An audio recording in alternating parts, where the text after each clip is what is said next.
Dear viewers, dear listeners, welcome to European Talks. My name is Strahinja Subotic, and I will be your host for today. 2.5 months ago, we talked about the conflict in the South Caucasus that took place between Armenia and Azerbaijan on the territory of Nagorno-Karabakh and the surrounding regions. Today, we see that there is no conflict anymore, as Russia brokered deal took place, and it was agreed with Yerevan and Baku. As it was the case the last time, we decided to invite the same guests so we can see how these peace times, or let's call them peace times, are actually different, and what can we expect with regards to the following days, months, and years regarding the situation. First of all, I'd like to introduce Mr. Anar Jahangirli, who is currently working as a consultant in public affairs and communication. He is a former diplomat from Azerbaijan with a focus also on Nagorno-Karabakh. He graduated at the Harvard Kennedy School of Government. Next speaker in line is Benyamin Poghosyan, who is the chairman of the Center for Political and Economic Strategic Studies from Yerevan. He is the former director of the Institute for National Strategic Studies at the Armenian Ministry of Defense. And finally, he graduated at the Fletcher School of Law and Diplomacy in the United States. My dear guests, welcome. Thank you. Thank you. It is my pleasure that we're now maybe talking in a more relaxed times. There is no conflict anymore. And last time we started with Mr. Benyamin. Now I'll give the floor to Anar. And I'd like to quote you on one thing. During the previous podcast episode, you said the following: when there is war, it is never easy to stop it. Can you tell me, what do you think, what brought the sides so quickly together? And were you surprised how actually the war was brief, considering that for such a short period of time, there were casualties on both sides? Thank you, Strahinja. And again, I believe you could have as well started with Benjamin. I wouldn't have minded. So I believe yes, it is never easy to stop the war, and I don't think it was easy to stop this war. It was a very difficult journey for international community and for both countries to come to a point where the parties agreed that it's a time to stop the war. And I believe Azerbaijan's position was very consistent from the very beginning of the war, that the Armenia has to commit to withdrawing from 7 occupied regions surrounding Nagorno-Karabakh. And as soon as the Armenia committed to that schedule to withdrawing, Azerbaijan declared that it was going to stop the war, because the loss of lives, be it 1, be it 1,000, it's a big tragedy for any country, for any family, and for both warring sides. So therefore, it wasn't easy. I think everyone wanted to finish, to bring stop to this war as soon as possible. But it came at the point when I think Armenia realized that it doesn't make any sense to continue this war for another weeks, for another months. And that was, and I think it came as a relief that both sides agreed to put their signatures on the paper that this war is not going to continue, and the parties will stop where they are. And that brought us to the situation where we are now, which Azerbaijan liberated the 7 surrounding districts of Nagorno-Karabakh, as well as Shusha and Hadrut regions, where most of the Azerbaijani population come from the 7 surrounding districts. They will have their chance to go back to their places of residence before the conflict started in 1990s. Okay, thank you. I remember from the previous episode, we all agreed that negotiations were necessary. So it's a good thing that actually both sides sat at the same table and they agreed. Now, I would like to give the floor to to Benyamin. I would also like to quote him from the previous episode. You mentioned the following, that negotiations are a difficult thing, but they're better than having wars over and over again. Do you stand by your statement, and what's your opinion of this ceasefire agreement? Thank you, Strahinia, for this opportunity. And yes, I stand by my words. Definitely, even the bad peace is much better than good war. Let's put this way. And regarding the negotiations, yes, we need negotiations because, from my point of view, and from by many Armenians' point of view, yes, the trilateral statement stopped the war, but it hasn't resolved the conflict. We again have a situation when we have much reduced Nagorno-Karabakh. Regionally, I mean, in late September, before the war, it had the territory of 11,500 square kilometers approximately. Now, as a result of the war and also as a result of November 10 trilateral statement, we have Nagorno-Karabakh with only 3,000 square kilometers. And we also have Russian peacekeepers deployed there. But the main cause of the conflict, starting from late 1980s, the main cause and the roots of the conflict was the issue of status of Nagorno-Karabakh. And in trilateral statement, there is nothing on status. It's neither being accepted as a part of Azerbaijan or as independent territory or whatever else, which means that the key reason and the root of the conflict still remains, and definitely we need negotiations to move forward. Of course, now we have the big change.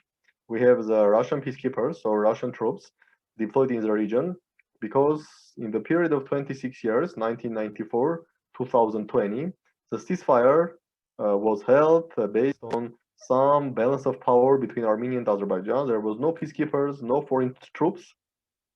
Now situation has been changed, which means that at least for upcoming 5 years, because in the statement it's written that okay, Russian peacekeepers will stay for 5 years, and this can be extended or cannot be extended if Armenia or Azerbaijan thinks that they do not need Russian peacekeepers anymore. But in any case, at least till 2025, we will have Russian troops, which means that the resumption of hostilities, it's a very low possibility that hostilities will resume in these 5 years. So I believe at least we have the 5-year period try to restart the negotiations and come to acceptable solution regarding the status of Nagorno-Karabakh. Otherwise, in 2025 or maybe later, we may have a situation when again we will come to the war. Can you tell me what would be acceptable solution regarding Nagorno-Karabakh, as you just mentioned, in the next 5 years? From Armenian point of view, I would like to say that when in 2007 these basic principles they were elaborated by OSCE Minsk group, the idea of these basic principles was eventual return of territories outside of Nagorno-Karabakh autonomous region to Azerbaijan, and then organization of legally binding expression of will within Nagorno-Karabakh to fix the final legal status of Nagorno-Karabakh within its 1988 borders, when there was autonomous oblast of Nagorno-Karabakh in Soviet Azerbaijan, with corridor with Armenia. My understanding is that still this idea is acceptable for Armenia to have to fix status of Nagorno-Karabakh maybe through a referendum. Of course, we have different situation because, as my colleague mentioned, yes, now approximately 30% of Nagorno-Karabakh autonomous oblast is under Azerbaijani control, and only 3,000 square kilometers is under de facto Russian control. But in any case, from Armenian point of view, these points of basic principles that final legal status of Nagorno-Karabakh should be fixed through legally binding expression of will, this still is being viewed in Armenia as maybe the best way to move forward. Anar, touching upon this legally binding will of the people, what is the general sentiment in Azerbaijan? I know it was mentioned that they would like to give the highest possible autonomy to the region of Nagorno-Karabakh and to the Armenians living there, but do you think any potential different compromises can be expected in the next 5 years? I believe the trilateral statement and where the statement indicated the parties to the conflict as Armenia and Azerbaijan both declared that the terms of the stopping the war, and there is, as Benjamin rightly mentioned, there's nothing about the status, which means you can't talk about something which doesn't exist. The Nagorno-Karabakh, as used to be an autonomous oblast, there is no more autonomy in the region as a result of the war in the first war in 90s. And Azerbaijan since then has been declaring throughout those 3 decades that Azerbaijan is ready to negotiate a solution to the conflict on the basis of the territorial integrity of Azerbaijan and autonomy, some form of autonomy for Karabakh Armenians living in the former Nagorno-Karabakh Autonomous Oblast.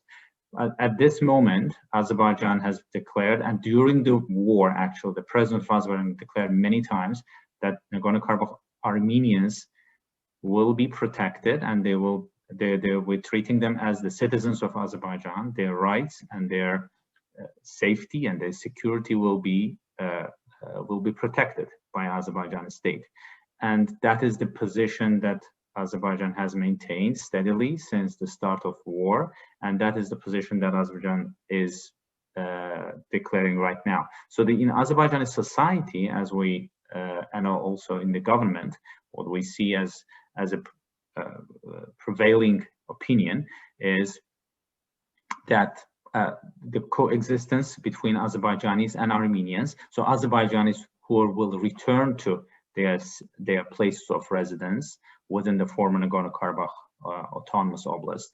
For example, the cities like Khojali and other villages in different parts of Nagorno-Karabakh Autonomous Oblast. That will be the guarantee for coexistence between the communities, and communities will work together to find a solution for their problems locally, and Azerbaijani government will support those communities to thrive, to attract investments, to build new infrastructure, and to build workplaces and employment places, to open jobs in those areas. So that is the approach by the Azerbaijani government and Azerbaijani public in that regard. Okay, thank you, Anar. Regarding this, I'd like to ask Benyamin. We've seen that there has been a political and societal turmoil in Armenia after the ceasefire agreement was signed. There was even violent clashes in front of the parliament of Armenia. Do you think that actually this situation could harm Armenia's position in the next 5 years regarding those negotiations? And can you also touch upon the fact that there will be Russian troops or peacekeepers on the disputed land? Do you think this could actually help Armenians have their rights further being protected in the next 5 years? So regarding the political situation in Armenia, definitely we are in a political mess now, and the reason is because everyone perceived that Armenia was defeated during the war, and many think that the November 10th statement was a capitulation. And of course, when government signs capitulation, or when government is forced to sign capitulation, it's very difficult to think that all majority of population will say, okay, we are ready to thank our government because he was defeated and because he was forced to sign capitulation. Let's see how situation will continue or follow in Armenia. Now, at least all political forces strongly believe that the current parliament could not continue its activities till end of its constitutional term, which is late 2023. All understand that Armenia needs snap or early parliamentary elections. The issue is when these elections will take place, and the issue is who will be in charge of the country before these elections. We have a united opposition of 17 parties, which demand resignation of prime minister, the election of their representative as interim prime minister for 1 year, and then after this 1 year, this interim prime minister will organize snap or early parliamentary elections.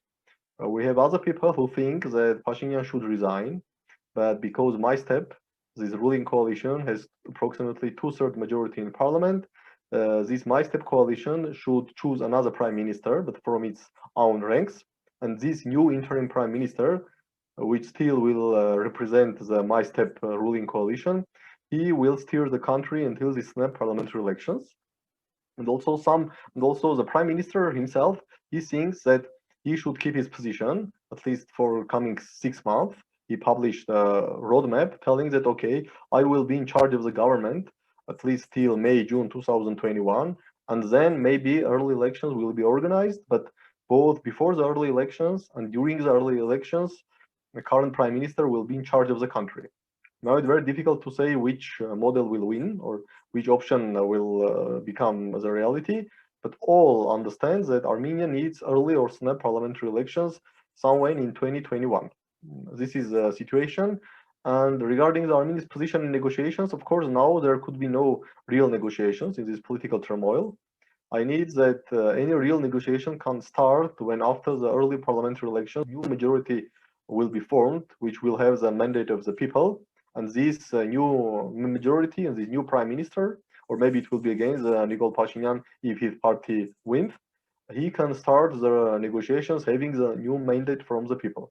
Regarding the deployment of Russian peacekeepers, of course, it was not the Armenian dream to have Russian peacekeepers or Russian troops in Nagorno-Karabakh, but from Armenian point of view, it's better to have Russian troops in Nagorno-Karabakh than to have all Nagorno-Karabakh under Azerbaijani control and all Armenians driven from Nagorno-Karabakh, because from the old territories which Azerbaijan took control of during these 44 days, all Armenians have been forced to leave, and not only from these territories outside Nagorno-Karabakh autonomous region, so-called 7 regions or security zone, but also we have 0 Armenian now either in Shushi or in entire Hadrut region.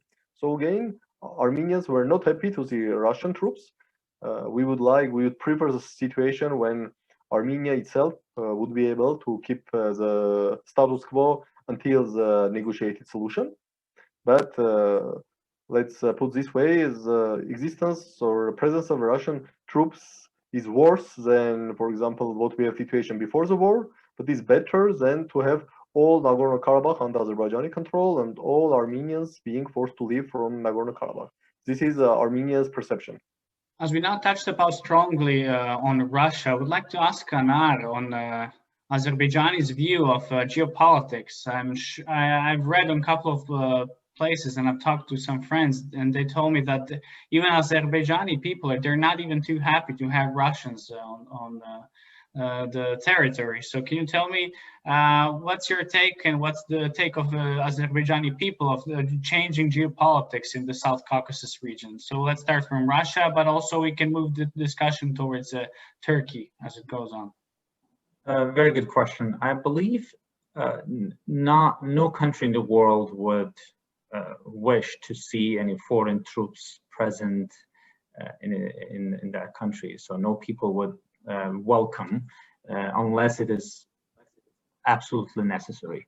So in this situation, Azerbaijan believes that for protection of Armenians of Nagorno-Karabakh and for moving forward as a guarantee for future peace, it was actually important to have Russian peacekeepers stationed there, still in Azerbaijan's territory, still under Azerbaijan's jurisdiction, and to be able to move forward with peace in the region, so that the Armenians of Nagorno-Karabakh would feel safe and secure in the places where they live. So that is the first perception. Secondly, Russia is an important actor in this region. Azerbaijan, so Armenia has been part of the Collective Security Treaty Organization for many years, but that hasn't prevented Azerbaijan to be to develop strategic relations and partnership relations with Russia. So Azerbaijan and Russia has been very good partners in the international arena, although not many positions have always coincided, and there haven't been absolute convergence of positions in the international arena, but both sides have accepted that there are distinct approaches to international issues present in both Russia and Azerbaijan. So therefore, in that respect, politically, Azerbaijan was ready to move forward with that kind of solution, because Russia has presented this. I mean, many attempts were made to stop the conflict, but only Russian attempt brought an end to the conflict, because it was perceived as more serious attempt to stop the war, trying to convince both sides that it's high time to stop the war. And stationing Russian troops, it is time bound. It depends on, of course, if Armenia still thinks that the Armenian population living in Nagorno-Karabakh, in those areas, they are not safe. They will not want to stop Russian peacekeepers stationed in Azerbaijan, and vice versa. If Azerbaijan thinks that it is high time to stop this Russian presence in Azerbaijan, it can decide to do so. So it's a very interesting situation that makes, because it's time bound, that makes both parties to work towards a solution. And now we're seeing, especially with the demarcation of borders, that we're seeing that both sides already, this was a prediction of many experts, that this statement essentially meant the acceptance of international borders between two countries. So now we're moving to that demarcation of borders. Now we see that both sides, okay, this is the border that is international border accepted by the international community. So let's talk, what are we doing after that?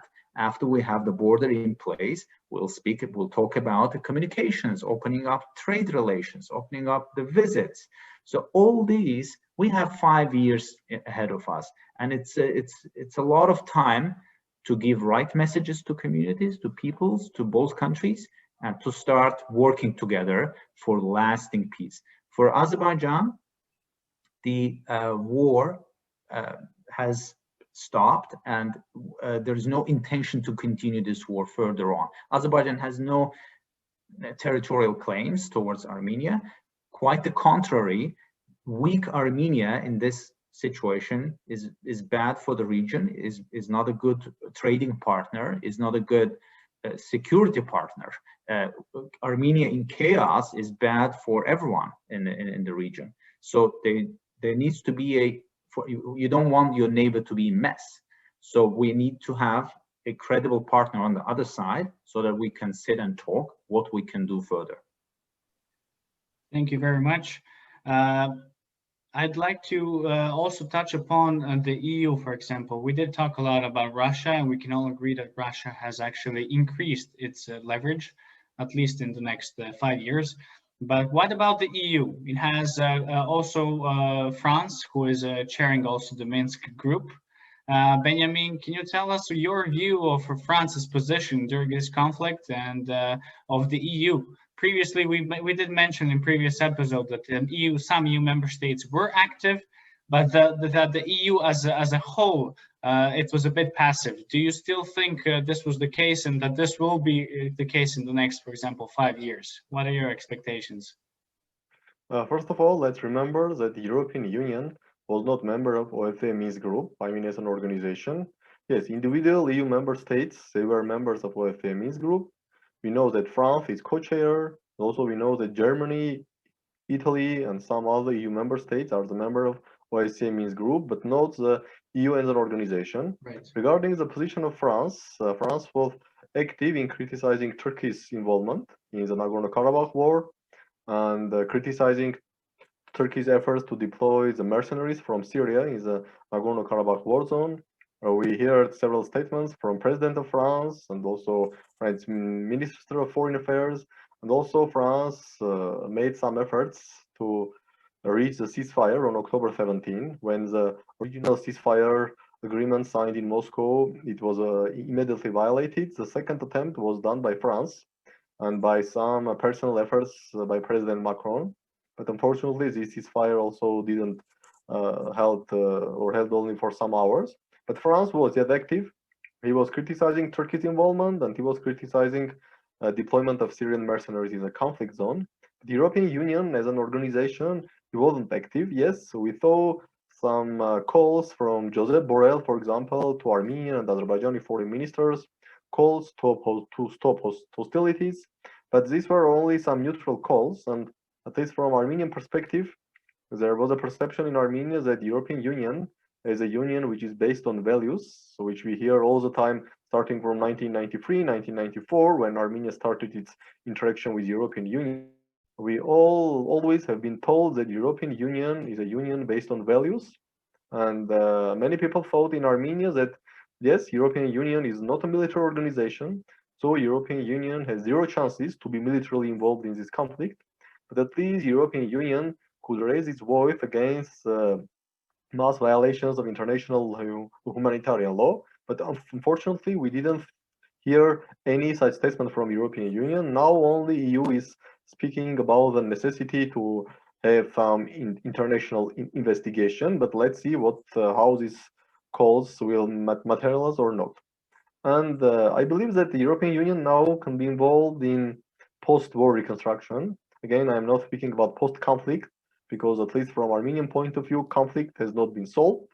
We simply have new status quo with much reduced Nagorno-Karabakh territory, but also with new features. Russian conflict has not been solved, at least from Armenian point of view. So we cannot say that, okay, EU should be involved in post-conflict reconstruction works, but we believe that Europe should be involved in post-war reconstruction work and also humanitarian assistance and etc.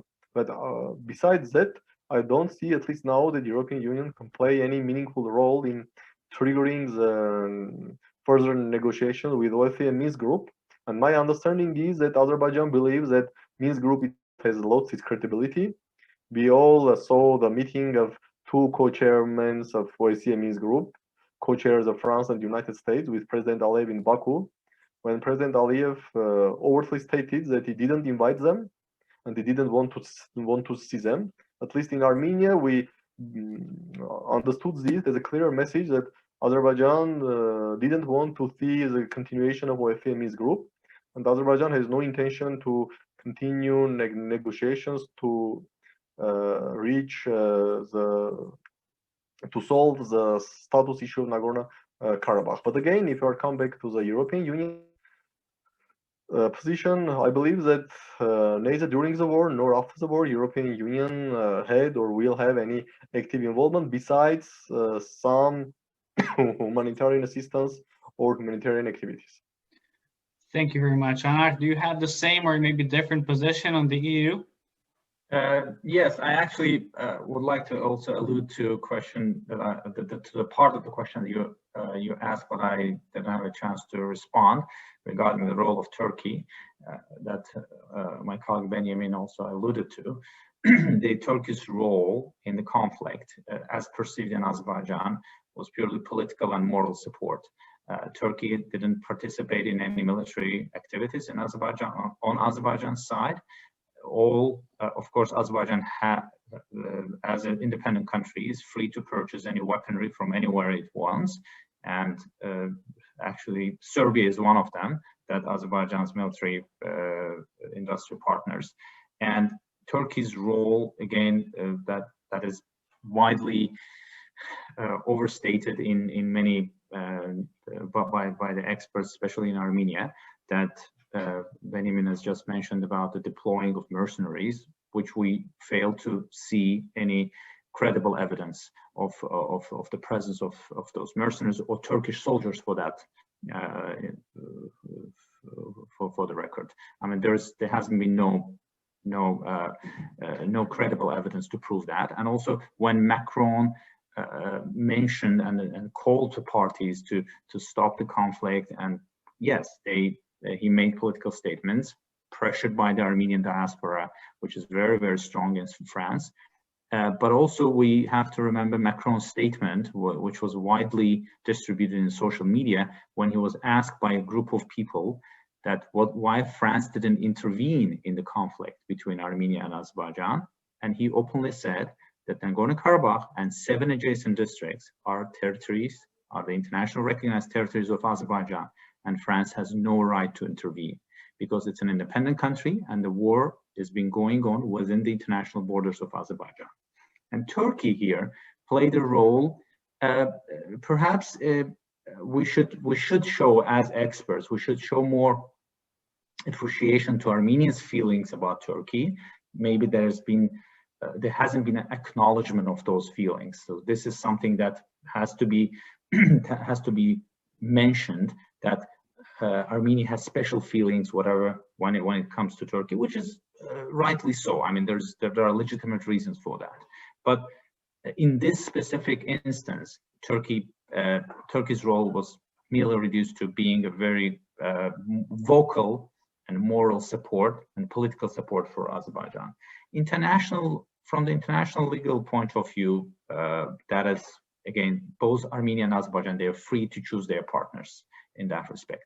Coming back to the role of the EU, the European Union has declared many times during the conflict and after the conflict that they call the parties to solve the conflict, because the solution, the basis for the solution of the conflict were the UN Security Council resolutions, and that's the only international legally binding document that everyone can agree with. And for all those years, EU member states and France, as we speak about France, has been calling on Armenia to withdraw from the occupied territories, but Armenia was refusing to do so. Right now, what is the role for the EU? The EU is better placed than any other partner, any other country or organization, if we call it that way, to come in and help with the reconstruction of the region after the war, helping with demining, because there are so many mines, land, especially anti-personnel mines, in those liberated areas. Also, probably on the side where Armenians live, but I'm not sure whether that there are many lines there, but there are tons of mines in the territories where Azerbaijan is now controlling. So that there is a huge role for the EU to help with those efforts, help with alleviation of the difficulties of Armenians living in Karabakh, helping Azerbaijan to help remove those difficulties for Armenians of Karabakh, and building those trust and confidence between Azerbaijan as a country and Armenia as a country, because there is a lot of work to be done there, and the EU is more or less a trusted partner. When it comes to OSCE Minsk Group, yes, OSCE Minsk Group hasn't been doing its job for many years. So we saw who managed to bring the parties together. It was Russia, but the US is far away and is busy with other problems, whereas France too has had more of a one-sided approach to the conflict, supporting Armenian position and supporting Armenia as a country. But here, unfortunately, there is very few things that the OSCE Minsk Group as such can do.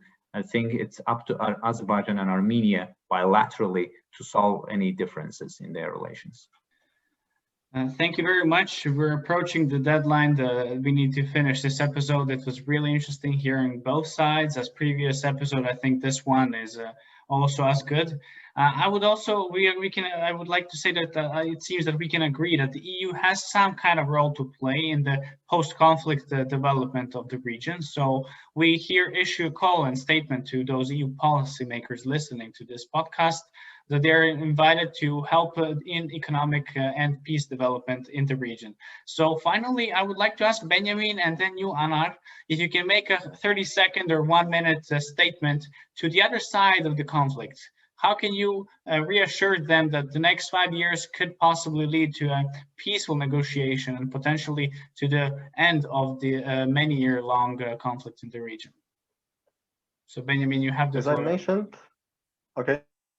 As I mentioned, we in Armenia strongly believe that if we do not want to be in a vicious circle and maybe to start the third or fourth Karabakh war somewhere in 2025 or after 2025, we have to negotiate and we have to try to come into the acceptable solutions regarding the status of Nagorno-Karabakh. At least if there is no acceptable solution, at least we have to accept that there is a problem of the status of Nagorno-Karabakh.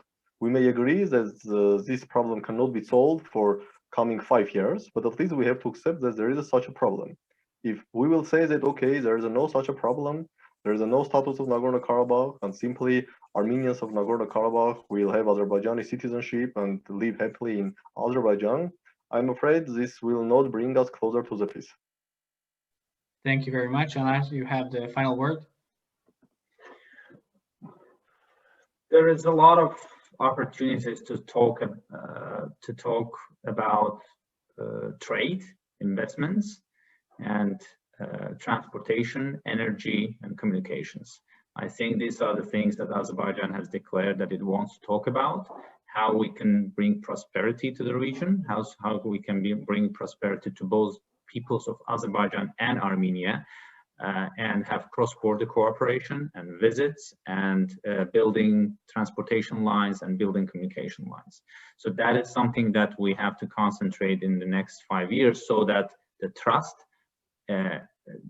is between the parties is there and is strengthened, and there are opportunities to discuss further development of cooperation. The first thing I think both parties should do should open the diplomatic relations between Azerbaijan and Armenia. Should send maybe ambassadors to each capital and start political dialogue. So that is the way to move forward. If